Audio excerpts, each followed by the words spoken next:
जय श्रीमन नारायण। श्री कृष्ण जी ने बहुत से असुरों का वध किया, उनमें नरकासुर का वध भी बहुत प्रसिद्ध है। पाराशर जी कहते हैं कि हे मैत्रेय, एक बार जब श्री भगवान द्वारका में ही थे, त्रिभुवनपति इंद्र अपने मत गजराज ऐरावत पर चढ़कर उनके पास आए। द्वारका में आकर वे भगवान से बोले और उनसे नरकासुर के अत्याचारों का वर्णन किया। वे बोले कि हे मधुसूदन, इस समय मनुष्य रूप में स्थित होकर भी आप संपूर्ण देवताओं के स्वामी ने हमारे समस्त दुखों को शांत कर दिया है।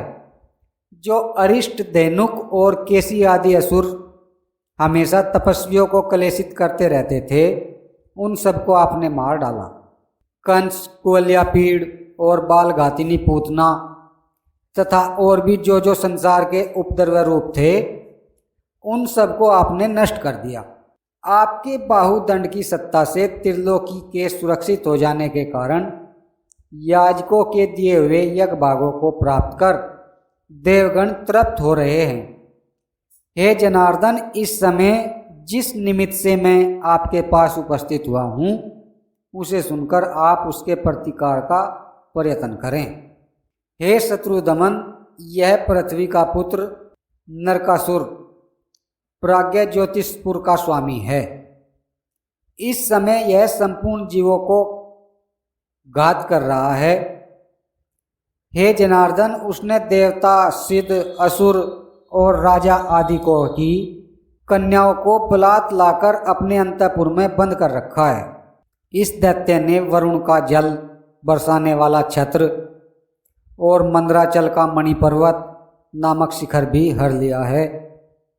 हे कृष्ण, उसने मेरी माता अदिति के अमृत स्रावी दोनों दिव्य कुंडल ले लिए हैं और अब इस ऐरावत हाथी को भी लेना चाहता है। हे गोविंद, मैंने आपको उसकी ये सब अनीतियाँ सुना दी। इनका जो प्रतिकार होना चाहिए वह आप स्वयं विचार लें। पाराशर जी कह रहे हैं कि इंद्र के ये वचन सुनकर श्री देवकी नंदन मुस्कुराए और इंद्र का हाथ पकड़कर अपने श्रेष्ठ आसन से उठे। फिर याद करते ही उपस्थित हुए आकाशगामी गरुड़ पर सत्यभामा को चढ़ाकर स्वयं चढ़े और प्राज्ञ ज्योतिषपुर को चले। तदंतर इंद्र भी ऐरावत पर चढ़कर देवलोक को गए तथा भगवान कृष्णचंद्र सब द्वारकावासियों के देखते देखते नरकासुर को मारने चले गए। हे द्विजोतम, प्राज्ञ ज्योतिषपुर के चारों ओर पृथ्वी 100 योजन तक मूर्धैत्य के बनाए हुए छुरे की धारा के समान अति तीक्ष्ण पाशों से घिरी हुई थी। भगवान ने उन पाशों को सुदर्शन चक्र फेंककर काट डाला। फिर मूर्धैत्य भी सामना करने के लिए उठा, तब श्री केशव ने उसे भी मार डाला। तदंतर श्री हरि ने मुर के साथ 1000 पुत्रों को भी अपने चक्र की धार रूप अग्नि में पतंग के समान भस्म कर दिया। हे द्विज, इस प्रकार मतिमान भगवान ने मुर, हैग्रीव एवं पंचजन आदि दैत्यों को मारकर बड़ी शीघ्रता से प्राज्ञ ज्योतिषपुर में प्रवेश किया। वहां पहुंचकर भगवान का अधिक सेना वाले नरकासुर से युद्ध हुआ, जिसमें श्री गोविंद ने उसके सहस्रों दैत्यों को मार डाला। दैत्य दल का दलन करने वाले महाबलवान भगवान चक्रपाणि ने शस्त्रास्त्र की वर्षा करते हुए भूमिपुत्र नरकासुर के सुदर्शन चक्र फेंककर 2 टुकड़े कर दिए। नरकासुर के मरते ही पृथ्वी अदिति के कुंडल लेकर उपस्थित हुई और श्री जगन्नाथ से कहने लगी, हे नाथ, जिस समय वराह रूप धारण कर आपने मेरा उद्धार किया था, उसी समय आपके स्पर्श से मेरे यह पुत्र उत्पन्न हुआ था। इस प्रकार आप ही ने मुझे यह पुत्र दिया था और अब आप ही ने इसको नष्ट कर दिया है।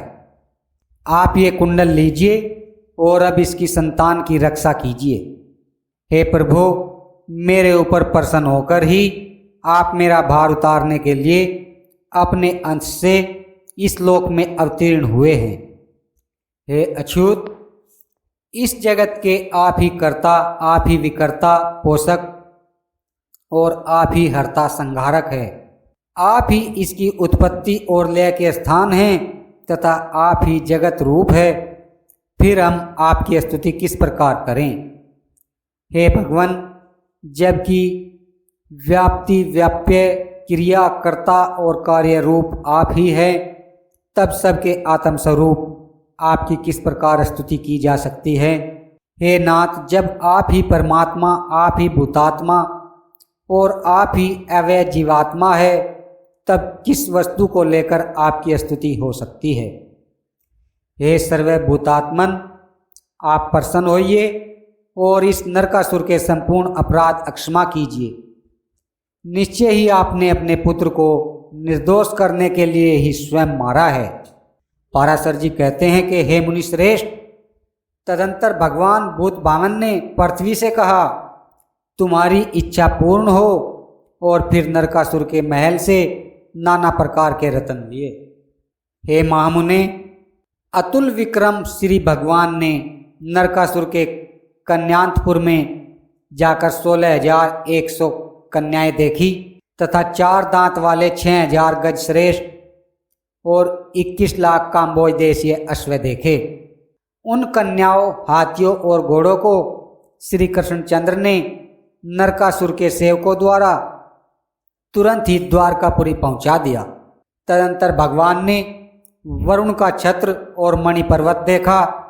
उन्हें उठाकर उन्होंने पक्षीराज गरुड़ पर रख लिया और सत्यभामा के सहित स्वयं भी उसी पर अदिति के कुंडल लेने के लिए स्वर्गलोक को गए।